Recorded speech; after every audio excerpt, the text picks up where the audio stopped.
ஹல்லேலூயா, ஹல்லேலூயா. கர்த்தர் நல்லவர். கூடி வந்திருக்கிற அனைத்து தேவ பிள்ளைகளுக்கும் 2026 ஆண்டின் புது வருஷ வாழ்த்துதல்களை தெரிவித்துக் கொள்கிறேன். சோஷியல் மீடியாவில் எங்கள் செய்திகளை கேட்கிற அனைத்து தேவ பிள்ளைகளுக்கு இந்த நேரத்தில் புத்தாண்டு வாழ்த்துதலை தெரிவித்துக் கொள்கிறோம். ஜீசஸ் கம்ஃபோர்ட்ஸ் காஸ்பல் மினிஸ்ட்ரியின் சார்பாக, எங்கள் சபையின் சார்பாக, இங்கே கூடி வந்திருக்கிற தேவ பிள்ளைகளுடைய சார்பாக ஒவ்வொருவருக்கும் புது வருஷ வாழ்த்துதலை தெரிவித்துக் கொள்கிறோம். கர்த்தர் உங்களை தாராளமாய் ஆசீர்வதிப்பாராக. ஆமேன், ஹல்லேலூயா, ஆமேன், ஹல்லேலூயா. கர்த்தர் நல்லவர். இந்த புது வருஷத்தின் ஆரம்ப நேரத்தை நமக்கு கர்த்தர் தான் காண செய்திருக்கிறார். ஆமென், ஹல்லேலூயா. எத்தனையோ பேருக்கு கிடைக்காத இந்த பெரிய பாக்கியம், இந்த பெரிய ஸ்லாக்கியத்தை கர்த்தர் நமக்கு தந்திருக்கிறார். ஆமென். அதற்கு ஒரு நோக்கம் உண்டு. ஏன் கர்த்தர் நம்மை இந்த உலகத்தில் ஜீவனோட வைத்திருக்கிறார் என்றால் ஒரு உன்னதமான ஒரு நோக்கம், ஒவ்வொரு பிள்ளைகள் மேலேயும் ஒரு திட்டம், ஒரு தீர்மானத்தை கர்த்தர் வைத்திருக்கிறார். ஆமென். அதை அவர் செய்யும்படியாக வாஞ்சிக்கிறார். அதற்கு ஏற்ற பிரகாரம் நாம் வாழும்போது கர்த்தர் நம்மை குறித்து வைத்திருக்கிறதான திட்டங்கள், வாக்குத்தத்தங்களை அவர் நிறைவேற்ற வல்லமை உள்ள தேவன். ஏதோ வாக்குத்தத்தங்கள் நம்ம எடுக்கிறோம், வருஷா வருஷம் வாக்குத்தத்தம் எடுக்கிறோம் என்கிறது ஒரு பெரிய விஷயம் அல்ல. கர்த்தர் தருகிற வாக்குத்தத்தங்களை நம்ம உடனுக்குடனே பெற்றுக்கொள்ளணும். ஒரு செக் இருந்தா அதை மாத்தி காசாக்குறது மாதிரி, செல்லா செக்கா இருந்தா அதுல எந்த பிரயோஜனமும் கிடையாது. செக்ல 1 கோடின்னு எழுதி கையெழுத்து போட்டு கையில வச்சிருந்து பேங்க்ல காசு இல்லைன்னா வேஸ்ட்.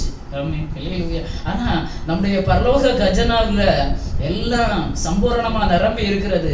கர்த்தர் அதுல கொஞ்சம் கொஞ்சம் ஒரு சின்ன துண்டுல சின்ன வார்த்தைகளை நமக்கு என்ன செய்திருக்கிறார், தந்திருக்கிறார். ஆமென். எல்லாரும் எடுக்கிறாங்க, நாங்களும் எடுக்கிறோம் என்று இல்லை.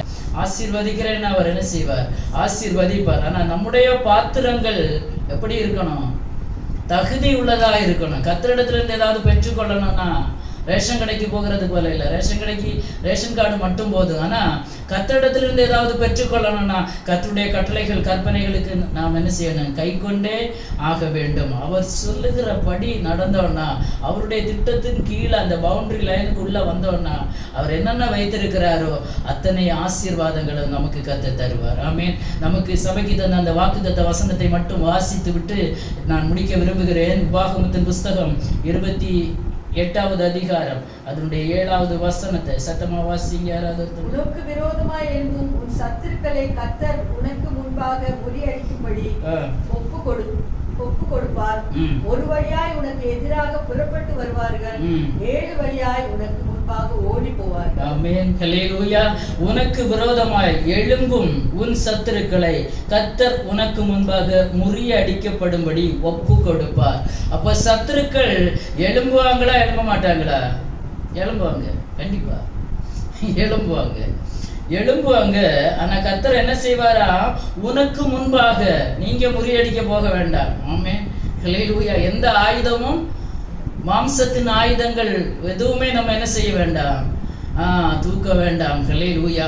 ஆவியின் பட்டயத்தை கையில் எடுத்துக்கொள்ளுங்க. ஆமென். கர்த்தர் நமக்காக யுத்தம் பண்ணுவார், நீங்க சும்மா இருப்பீங்க. ஹல்லேலூயா. கர்த்தர் உனக்கு முன்பாக முறியடிக்கப்படும்படி ஒப்பு கொடுப்பார். ஆமென். உனக்கு முன்பாக, நமக்கு முன்பாக வருகிற சத்துருவை கர்த்தர் நம்மளை ஓவர்டேக் பண்ணி முன்ன வந்து அதை சத்துருவை கர்த்தர் என்ன செய்வாரா, முறியடிப்பாராம். கர்த்தர் நல்லவர். ஆமென். முறியடிக்கும்படி ஒப்பு கொடுப்பார். முறியடிக்கும்படி அப்படின்னா முறியடிக்கப்பட்டாச்சுன்னா திருப்பி அவன் என்ன செய்ய மாட்டான், வர முடியாது. ஒருக்கா அடிச்சு காலை ஒடிச்சு தள்ளிட்டாருன்னா போச்சு, மேட்ரு முடிஞ்சு போச்சு. நெக்ஸ்ட் அவருடைய 2வது பாகம், ஒரு வழியாக தான் அவன் வர முடியும். அவனுக்கு ஒரே ஒரு வேதம் இருக்கிறது. ஹல்லேலூயா. ஒரு வழியா வருவான். ஆனா கர்த்தர் அவனை விரட்டும் போது எத்தனை வழியா ஓடுவானா, 7 வழியா ஓடி போவானா. ஹல்லேலூயா. ஒரு வழியா வருகிறவனை 7 வழியா சிதறடிக்கப்படுவான். கர்த்தர் ஒரு தேவ பிள்ளைக்காக எழுந்தருளும் போது சத்துருக்கள் சிதறுண்டு போவார்கள். ஆனா இந்த வாக்குத்தத்தங்கள் நம்ம வாசிக்கிறோம்னு சொல்லி எல்லாம் உடனே நடந்தேறுமா? இல்ல. யாருக்கு கர்த்தர் இந்த காரியங்களை செய்வார்? வாசிங்க. அது உபாகமம் 28:9வது வசனத்தை வாசிங்க. நீ உன் தேவனாகிய கர்த்தரின் கட்டளைகளை கைக்கொண்டு அவர் வழிகளில் நடக்கும் போது கர்த்தர் உனக்கு ஆணையிட்டபடியே உன்னை தமக்கு பரிசுத்த ஜனமாக நிலைப்படுத்துவார். யாருக்கு?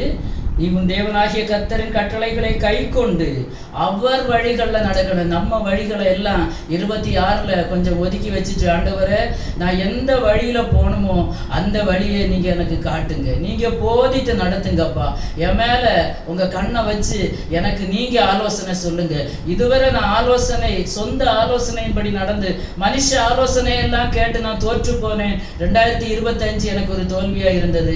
அருமையான சகோதரி சாட்சியில சொன்னாங்க, நாங்கள் அது மீடியாவில் போட விரும்பலை. 25 இயர்ஸ் அவங்க ஒரு ரோமன் கேத்தலிக் பேக்ரவுண்டில் இருந்திருக்கிறாங்க. ஹல்லேலூயா. இன்றைக்கு அவங்க சொன்னாங்க, முதல்ல ஒரு ஆவிக்குரிய ஒரு பழைய புதிய வருஷ ஒரு சர்வீஸில் நான் பங்கெடுக்கிறேன்னு சொன்னாங்க. கர்த்தர் நல்லவர். ஆமேன். ஹல்லேலூயா. கர்த்தர் பெரியவர். ஆமேன். கர்த்தர் அவங்களை குறித்து வைத்திருக்கிற திட்டங்கள், தீர்மானங்கள் பரலோகம் பெருசாக பார்த்துருக்கும் போது, ஹல்லேலூயா, எங்கோ ஒரு இடத்துல, ஹல்லேலூயா, எவ்வளவு தொலைவு, கிட்டத்தட்ட ஒரு 80 கிலோமீட்டர்ஸ் இருக்குன்னு நினைக்கிறேன். அவ்வளவு தொலைவில் இருந்து வந்து இந்த ஆராதனையில பங்கெடுக்கும்படியாக கர்த்தர் தன்னுடைய மகளை கொண்டு வந்திருக்கிறாருன்னா அவர்களை குறித்து ஒரு உன்னத நோக்கம் உண்டு. இந்த ஊழியத்தை குறித்ததான ஒரு உன்னத நோக்கமும் உண்டு. கர்த்தர் நல்லவர். ஆமென். ஹல்லேலூயா. கர்த்தர் நல்லவர். நம்ம பெருமைப்படவோ பிரஸ்தாபப்படுத்தவோ எதுவுமே இல்லை. ஹல்லேலூயா. கர்த்தர் சில காரியங்களை செய்யும் போது, ஹல்லேலூயா, சத்துருக்கள் எதிராக வரும்போது அவர்களை கர்த்தர் முறியடித்து தேவ பிள்ளைகளுக்கான வழியை காட்டி கொடுக்கும்போது, சரியான பாதையில பயணிக்கும் போது, ஆமென். ஹல்லேலூயா, இனி அந்த சத்துருக்கள் உங்க பழியில என்ன செய்ய முடியாது, வர முடியாது. இப்ப பாதையில எல்லாம் யாரு இருக்கிறா? கர்த்தர் இருக்கிறார். ஆமென். இனி அவன் வர முடியாது. ஆனா நம்ம ஒண்ணு செய்யணும், கர்த்தருடைய கட்டளைகள் கற்பனைகளை கை கொண்டு அவர் வழிகளில நடக்கும்போது அவர் ஆணையிட்டபடியே, ஆமென். ஹல்லேலூயா, ஆணையிட்டதுல நஷ்டம் வந்தாலும் தவறாதவர். ஆமென். ஹல்லேலூயா, ஆணையிட்டதுல தவறாத ஒரு தெய்வம் நமது தெய்வம். ஆமென். உன்னை தமக்கு பரிசுத்த ஜனமாக நிலைப்படுத்துவார். அதே 28வது அதிகாரம் 1வது வசனத்தை கூட வாசிங்க. அதே உபாகமம் 28:1.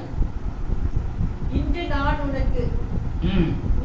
உனக்கு விதிக்கிற தேவனாகிய கர்த்தருடைய கட்டளையின்படியெல்லாம் செய்ய கவனமாய் இருக்கும்படி அவர் சத்தத்துக்கு உண்மையாய் செவி கொடுப்பாயானால் உன் தேவனாகிய கர்த்தர் பூமியில் உள்ள சகல ஜாதியிலும் மேன்மையாக வைப்பார். 2வது வசனம், நீ உன் தேவனாகிய கர்த்தரின் சத்தத்துக்கு செவி கொடுக்கும் போது இப்பொழுது சொல்லப்படும் ஆசீர்வாதங்கள் எல்லாம் உன்மேல் வந்து உனக்கு பலிக்கும். ஆமென். ஹல்லேலூயா. இன்று ஹல்லேலூயா இந்த 2026வது வருஷம் ஜனவரி மாதம் 1ஆம் தேதி 12:45 மணி அளவில் கர்த்தருடைய வார்த்தையின்படி, ஆமென். ஹல்லேலூயா, இது காலங்களுக்கு முன்னே பரிசுத்தவான்களால் எழுதி வைக்கப்பட்டிருக்கிறது. அதே வார்த்தையை நான் திருப்பி சொல்கிறேன். இன்று கர்த்தர் சொல்லுகிற வார்த்தையின்படி, கட்டளையின்படி அதை கை கொள்ளுகிற தேவ பிள்ளைகளுக்கு உண்மையாய் இந்த சத்தத்துக்கு செவி கொடுப்பீங்கன்னா சொல்லப்படுகிற ஆசீர்வாதங்கள் எல்லாம் என்ன செய்யும், பலிக்கும்.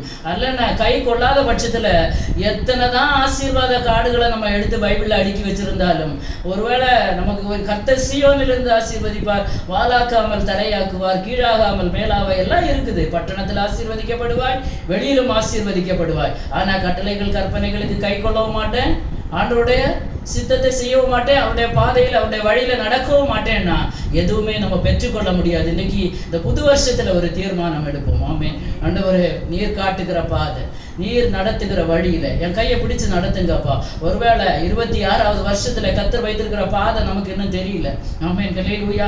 எப்பேற்பட்ட பாதைகளை கர்த்தர் அனுமதித்திருக்கிறார் என்று தெரியாது. ஆனா கர்த்தர் அந்த பாதையில் இந்த சத்துருக்களை விலக்குவார். ஆமென். எத்தனை பேர் ஆமென் சொல்லுவீங்க? ஆமென். கர்த்தர் விலக்குவார். ஆமென். சத்துருக்களை முறியடிப்பார். ஆமென். 7 வழியா சிதறி ஓடி போவாங்க. ஆனா நம்ம ஒண்ணுல கவனமா இருக்கணும். ஆண்டவர் சொல்லிய வார்த்தைகளுக்கு அனுதினம் கீழ்ப்படிந்து அவர் நடத்துகிற வழியில நம்ம நடப்போம். நம்ம வழிகளை எல்லாம் கொஞ்சம் ஒதுக்கி வைப்போம். நம்ம சுயமா அதை செய்யணும் இதை செய்யணும்னு எல்லாம் நினைக்கிறீங்கல்ல, அதெல்லாம் கொஞ்சம் ஒதுக்கி வச்சுட்டு தேவ பிள்ளைகள், ஆவிக்குரிய தேவ பிள்ளைகள் தேவ சமூகத்துல கொஞ்சம் காத்திருங்களேன். ஆண்டவரே, எனக்கு பாதை காட்டுங்கப்பா. ஹல்லேலூயா. முதல் நாள்ல இருந்தே கர்த்தருடைய சித்தப்படி, அவருடைய வார்த்தையின்படி, அவருடைய திட்டத்தின்படி, அவருடைய தீர்மானத்தின்படி பிரயாணம் பண்ண நம்ம என்ன செய்வோம், அர்ப்பணிப்போம், ஒப்பு கொடுப்போம். அப்படி இருக்கிற பட்சத்துல சொல்லப்பட்ட வாக்குத்தத்தங்கள் நம்ம வாழ்க்கையில என்ன செய்யும், பலிக்கும். ஆமென். ஹல்லேலூயா. ஏன்னா பைபிள்ல கர்த்தர் இதை செய்தாதான் இது ஆசீர்வாதம். ஆமென். ஹல்லேலூயா. நிபந்தனை இல்லாம எந்த ஒரு ஆசீர்வாதமும் வேதத்துல நான் இன்னும் பார்க்கல. நீ இதை செய்தா நான் உன்னை ஆசீர்வதிப்பேன். நீ இப்படி பண்ணுனா நான் உன்னை ஆசீர்வதிப்பேன்னு தான் வேதம் சொல்லுகிறது. அதன்படி வேதத்துக்கு நம்ம கீழ்ப்படிவோம், கர்த்தருடைய வார்த்தைகளுக்கு கீழ்ப்படிவோம், ஆசீர்வாதங்களை சுதந்திரித்துக் கொள்வோம். மறுபடியும் ஒரு விசை கூட ஒவ்வொரு தெய்வ பிள்ளைகளுக்கும் இந்த 2026 ஆண்டில் புது வருட வாழ்த்துதல்களை ஆமென் தெரிவித்துக் கொள்கிறேன். கர்த்தர் உங்கள் ஒவ்வொருவரையும் தாராளமாய் ஆசீர்வதிப்பாராக. ஒரே ஒரு பாடலின் ஒரு கவியை சிஸ்டர் பாடின அதே பாடலுடைய எனக்கு ரொம்ப பிடிச்ச பாடல் அது. அதனுடைய ஒரு கவியை நான் பாட ஆசைப்படுகிறேன். ஆமென். ஹல்லேலூயா. ஜெயமான பாதை சென்றிட செய்தேனே, செப்பமாக உன் கரம்